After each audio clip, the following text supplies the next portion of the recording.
കുറഞ്ഞ മദ്യത്തിന്റെ നികുതി ഇളവ് പ്രഖ്യാപിച്ച മുഖ്യമന്ത്രി വി.ഡി. സതീശൻ യു.ഡി.എഫിൽ ഒറ്റപ്പെടുകയാണ്. ഈ വിഷയത്തിലെ ആശങ്ക ദൂരീകരിക്കേണ്ട ഉത്തരവാദിത്തം സർക്കാരിനുണ്ടെന്ന് AICC general secretary K C. Venugopal തന്നെ തുറന്നു പറഞ്ഞു.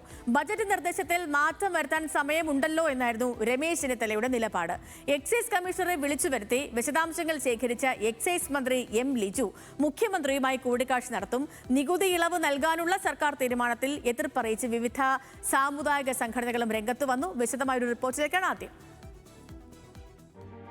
വീര്യം കുറഞ്ഞ മദ്യത്തിന് നികുതി ഇളവെന്ന ബജറ്റ് പ്രഖ്യാപനത്തിനെതിരെ കോൺഗ്രസിലും യു.ഡി.എഫിലും അകമേ നുരഞ്ഞിരുന്ന മുറുമുറുപ്പ് പുറത്തേക്ക് തികട്ടുകയാണ്.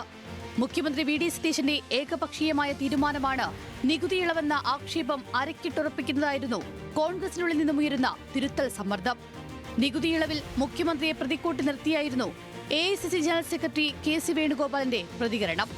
ഇപ്പോഴുണ്ടായ ആശങ്ക ദൂരീകരിക്കേണ്ട ഉത്തരവാദിത്തം സർക്കാരിനാണെന്നും നയപരമായ കാര്യങ്ങൾ പാർട്ടിയിൽ ചർച്ച ചെയ്യുമെന്നും AICC general secretary K C. Venugopal വ്യക്തമാക്കി.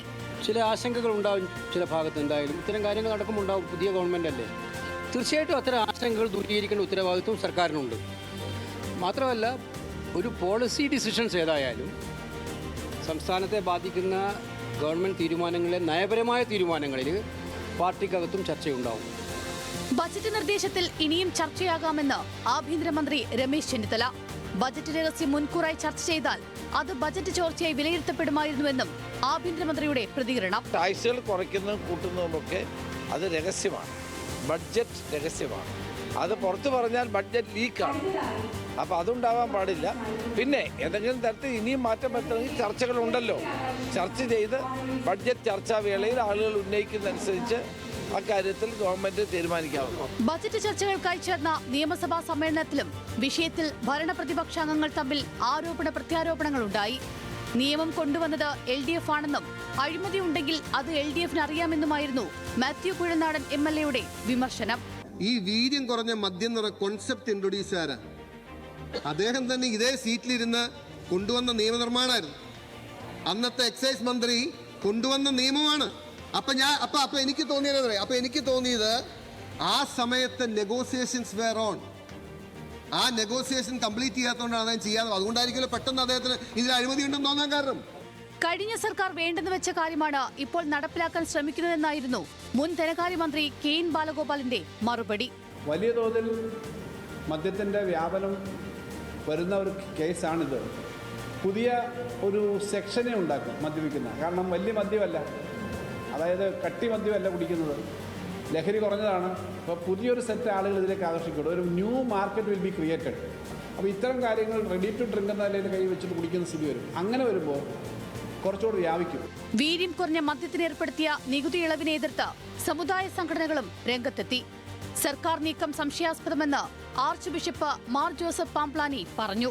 പുതുതലമുറയെ ലഹരിയിലേക്ക് നയിക്കുന്ന തീരുമാനമെന്നാണ് വിമർശനം.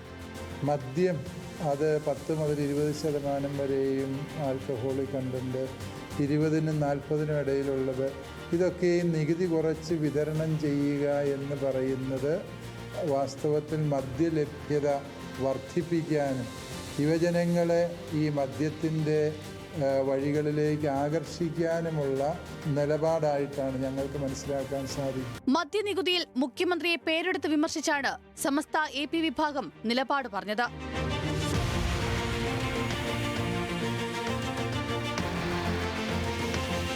നികുതി ഇളവ് നൽകാനുള്ള ബജറ്റ് നിർദ്ദേശം ലഹരിക്കെതിരായ പോരാട്ടത്തിൽ വെള്ളം ചേർക്കലാണെന്ന് ഓർത്തഡോക്സ് സഭ.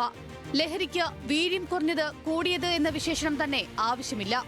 വീര്യം കുറഞ്ഞ മദ്യം സുലഭമാക്കിയാൽ യുവസമൂഹം മാരക ലഹരി തേടി പോകില്ല എന്ന വാദം യുക്തിരഹിതമാണെന്നും ഓർത്തഡോക്സ് സഭ വ്യക്തമാക്കി. മുഖ്യമന്ത്രി വി.ഡി. സതീശനുമായി എക്സൈസ് വകുപ്പ് മന്ത്രി എം ലിജു നടത്തുന്ന കൂടിക്കാഴ്ചയ്ക്ക് ശേഷമാകും സർക്കാർ തീരുമാനത്തിൽ നിലപാടെന്താകുമെന്ന് വ്യക്തമാകുക.